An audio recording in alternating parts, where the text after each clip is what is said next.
The message came when I wasn't expecting anything bad. That's the part people don't understand. Life doesn't warn you before it rewrites your place in the family. It was a quiet evening. The kind I usually loved. My apartment was clean in that absent-minded way, nothing fancy, just proof I'd been functioning. A half-finished cup of tea on the table. My laptop open with tabs I hadn't closed because I planned to get back to them. I was tired, but content in the way you are when you believe you still belong somewhere. My phone buzzed.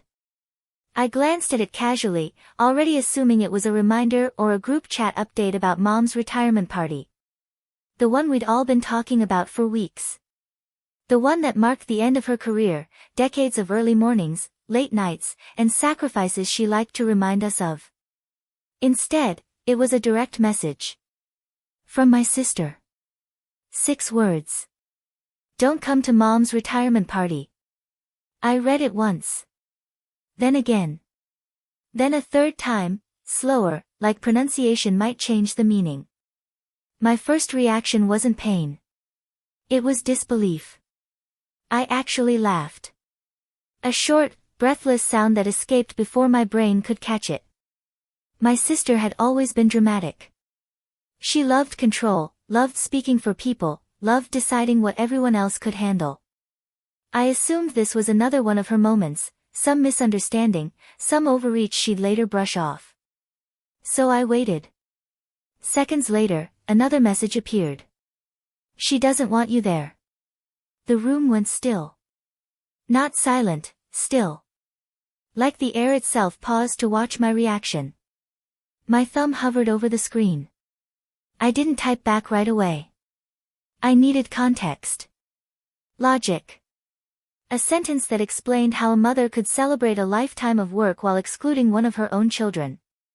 Then I noticed something small. A reaction beneath the message. A tiny symbol. A thumbs up. From my father. That was the moment my body reacted. My stomach dropped first. Then my chest tightened, heat spreading upward like I'd swallowed something burning. I set my phone down carefully, face down on the table, as if it were fragile. Or dangerous. I sat there longer than I meant to. I wasn't crying. I wasn't shaking. I was replaying every version of myself I'd ever been in this family. The dependable one. The quiet one. The one who handled things so no one else had to. I had helped plan that party. Not loudly. Not for praise. Just the way I always did, by making sure things didn't fall apart. I'd made calls, compared prices, smoothed over disagreements before they became arguments. I'd taken on stress so others could show up smiling. And now, with one message, I was being edited out. No conversation. No explanation. Just removal.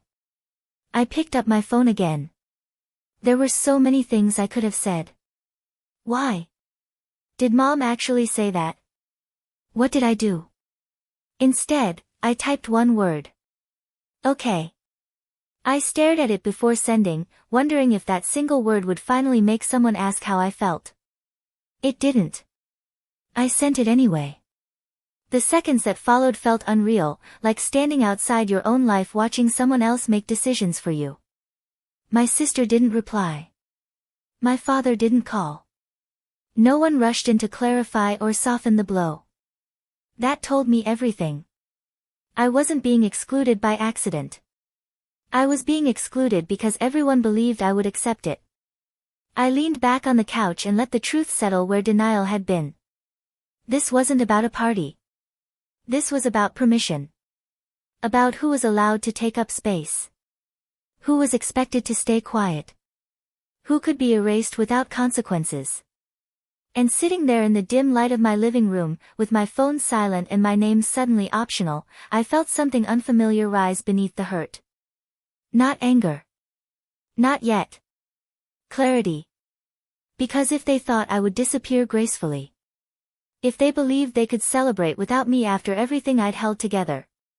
They were about to learn something they'd never expected. I wasn't invisible. I just finally stopped making myself easy to overlook. I expected my phone to ring. That's what denial sounds like, waiting for the interruption that proves you misunderstood everything. It didn't ring. Minutes passed. Then an hour. The screen stayed dark, stubbornly calm, like nothing had happened. I kept glancing at it anyway, as if my attention alone could summon an explanation. None came. By morning, the shock had settled into something heavier. Not sadness exactly, recognition. The kind that forces you to look backward and finally connect dots you'd spent years ignoring. I made coffee and stood by the kitchen window, watching the street wake up. Neighbors heading to work. A couple arguing quietly over who forgot the trash. Ordinary life continuing, unaware that mine had shifted overnight. That was when I realized no one had checked on me. Not my mother. Not my father. Not my sister. The woman whose retirement we were celebrating hadn't called to say, "There's been a misunderstanding." Hadn't texted to ask if I was okay. Hadn't questioned why one of her daughters was suddenly unwelcome. And that silence told me more than any argument ever could. I opened the group chat where we'd been discussing seating and timing just days earlier. My messages, suggestions, confirmations, reminders, sat there untouched, like evidence from a life I no longer belonged to. I scrolled back further. There I was, weeks ago, offering to handle logistics. There I was, smoothing over my sister's complaints about the venue. There I was, reassuring my parents that everything would be fine. And here I was now. Removed. I didn't cry. Instead, I felt the slow burn of realization. I had always been useful. And usefulness, I was learning, is not the same as being wanted. By midday, my sister finally texted again. Not an apology. A directive. Please don't make this harder than it needs to be. I stared at the words, my jaw tightening. Harder for whom? For her. For my parents? For the image of a perfect family gathering that required my absence but still relied on my silence? I typed a response. Deleted it. Typed another. Deleted that too. Because suddenly, I was tired of explaining myself to people who never explained their decisions to me. I thought about calling my mother. About asking her directly if this was truly what she wanted. But a deeper voice inside me spoke up, the one that had been learning to be heard. If she wanted me there, she would have called already. Instead, she had allowed my sister to speak for her. Allowed my father to signal agreement with a casual reaction. Allowed me to be dismissed without discomfort. That night, I lay awake replaying moments from childhood that now made uncomfortable sense. The times my sister spoke over me and no one stopped her. The times my feelings were labeled too much. The way I was praised for being easy, low maintenance, understanding.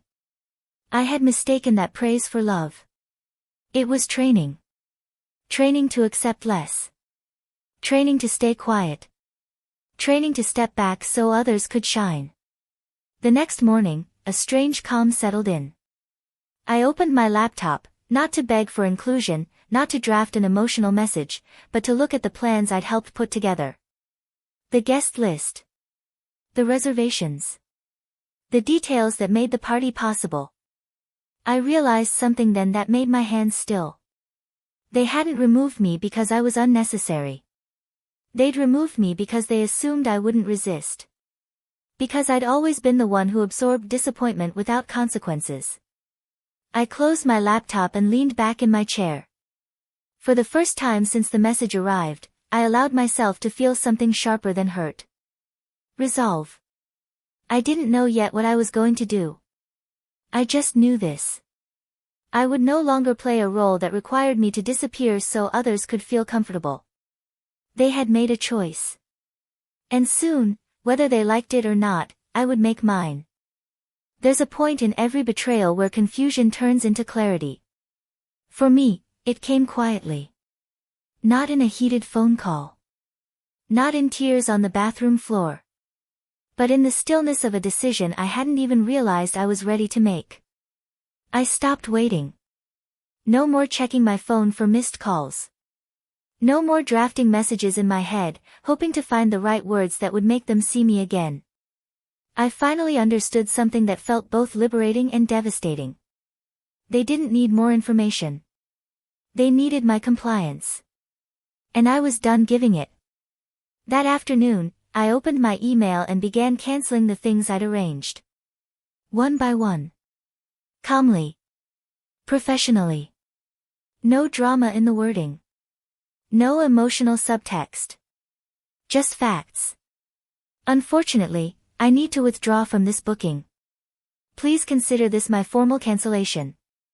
Thank you for your understanding. Each confirmation felt less like revenge and more like reclaiming myself. I wasn't punishing anyone. I was removing my labor from a situation where my presence was unwelcome. And strangely, that clarity made me breathe easier. The first reaction came quickly. My sister called. I let it ring. Then she texted. Why are you canceling things? This isn't fair. Fair. The word landed wrong. Fair would have been a conversation. Fair would have been honesty. Fair would have been telling me to my face that I didn't belong. I typed back slowly. You told me not to come. I'm respecting that. There was a pause before the next message arrived. You're overreacting. I smiled at the screen, not because it was funny, but because it was familiar. Overreacting had always been their favorite word when I stopped absorbing discomfort quietly. I didn't respond. That evening, my father called. This time, I answered. He didn't ask how I was. Didn't mention the message.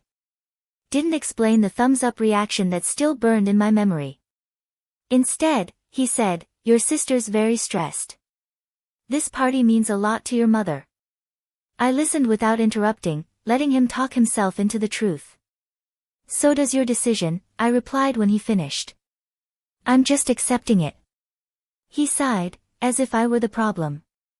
We just thought it would be easier this way. Easier. For them. I closed my eyes and felt the last thread of doubt snap. I understand, I said calmly. Then this is easier for me too. He didn't know how to respond to that. Because I wasn't angry. I wasn't crying. I wasn't begging. I was finished explaining myself. The next day, photos began appearing in the family group chat, decorations being tested, dresses laid out, seating arrangements finalized. My absence was visible but unspoken, like a gap everyone pretended not to see. No one asked if I wanted to rejoin. No one corrected the narrative. No one defended me. And that silence, again, confirmed what words never could. I wasn't being pushed out by mistake. I was being removed by consensus. I muted the chat. Not to be petty. To protect my peace. As the days passed, something unexpected happened. I didn't miss them the way I thought I would. I missed the idea of who I thought they were. The family I kept hoping they'd become. But the people themselves. They had already left me long before that message arrived.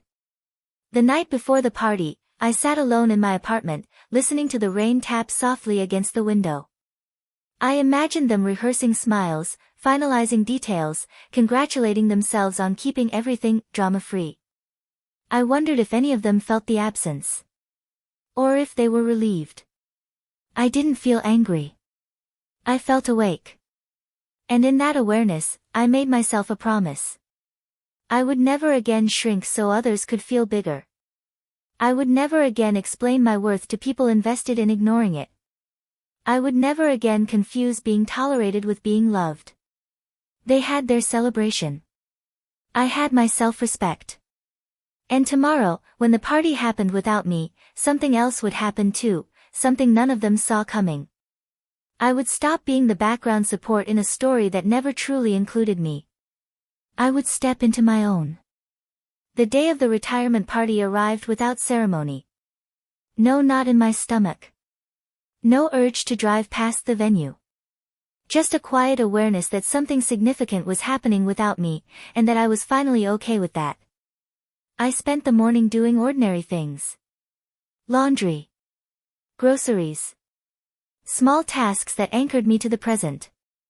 I refused to let a room I wasn't welcome in dictate my mood. By afternoon, my phone began to buzz. Not with invitations. Not with apologies. With panic. The first message came from my sister. "Do you still have the finalized slideshow?" I stared at the screen, the corners of my mouth tightening. The slideshow. Weeks of photos I'd scanned, captions I'd written, memories I'd organized so carefully they told a story of my mother's life. A story I was suddenly excluded from. I didn't respond. Minutes later, another message. "We can't access the files." Still nothing from me. Then my father called. I answered this time. "Did you delete something?" he asked, skipping any pretense.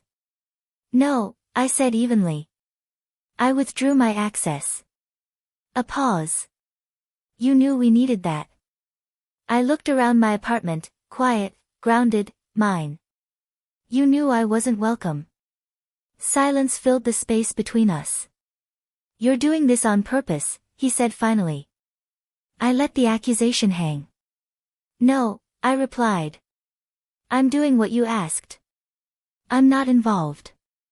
His frustration crackled through the line, but beneath it, I heard something else. Fear. Because without me, things were unraveling.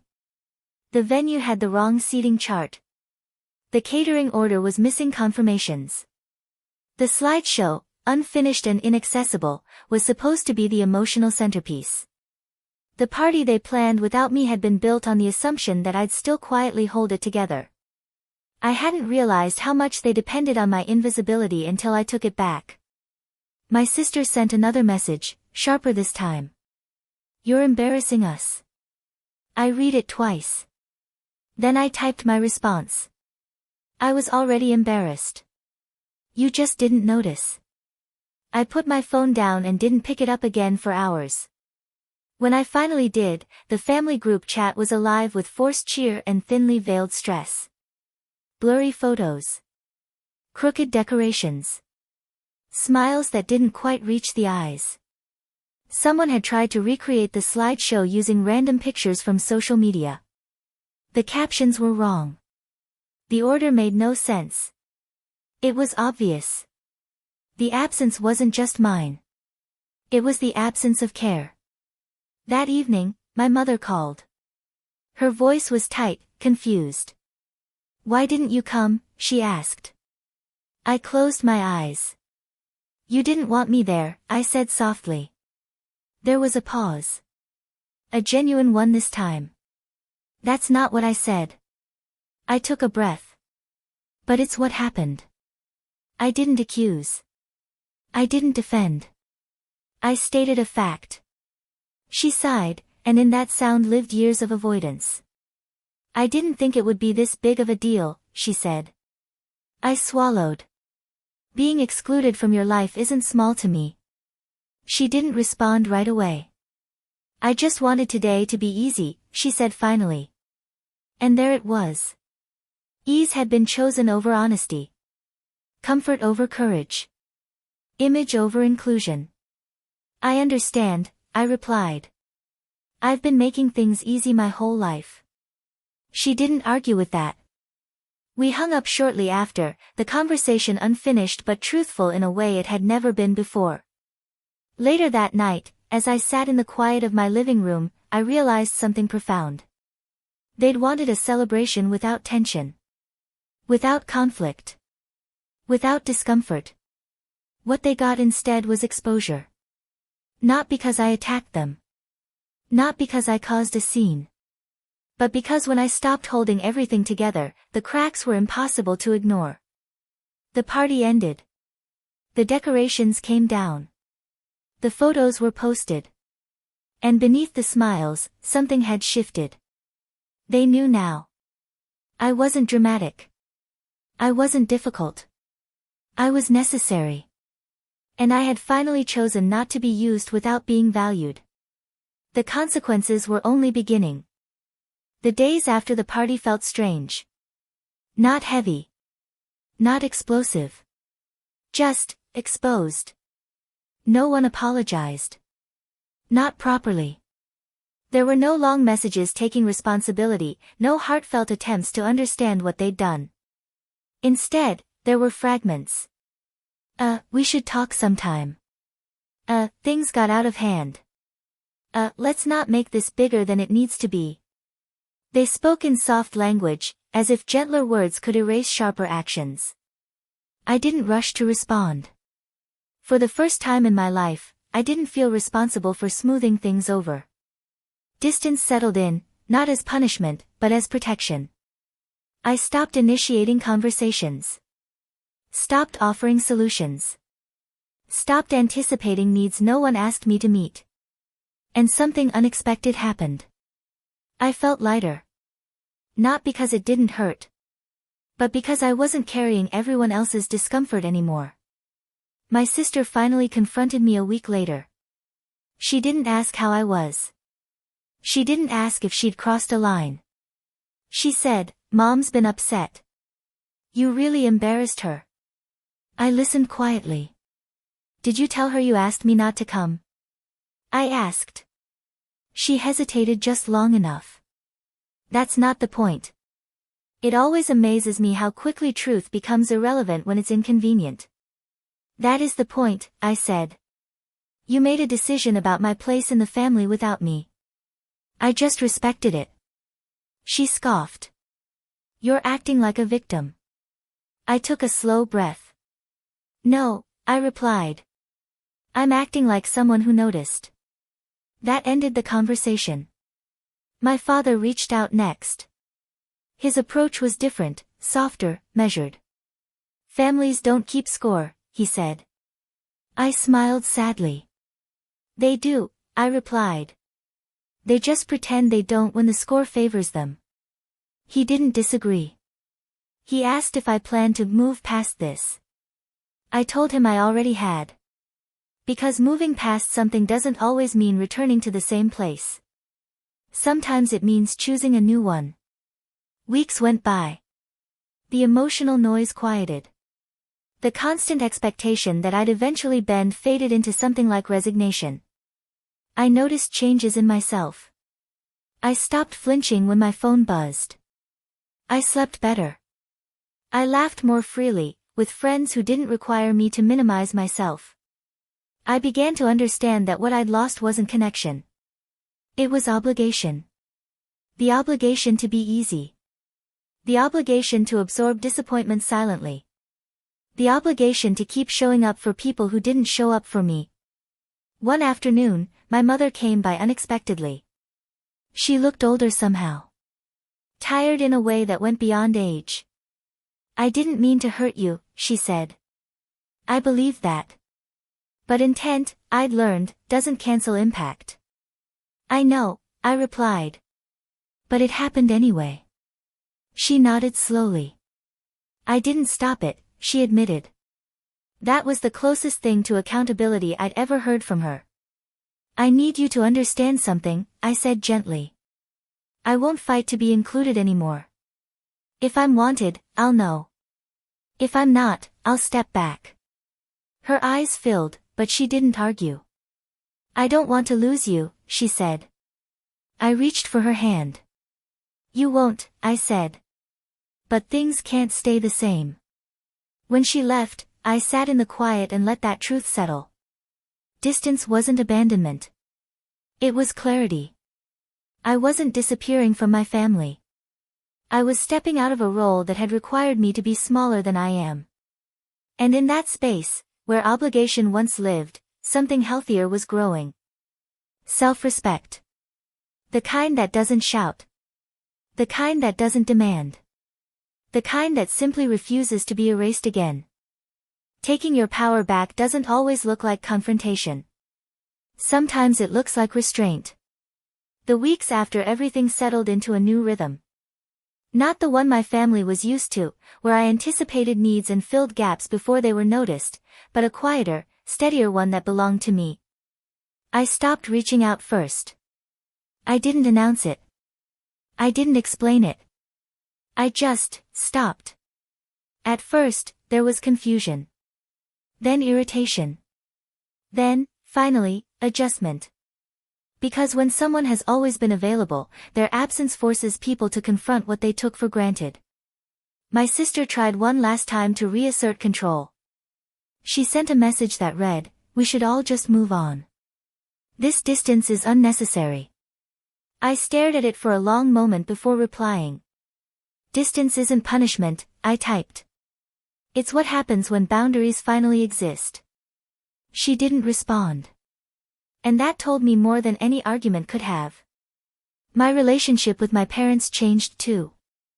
Not dramatically, no grand gestures or emotional speeches. Just subtle shifts. Conversations became shorter. Safer.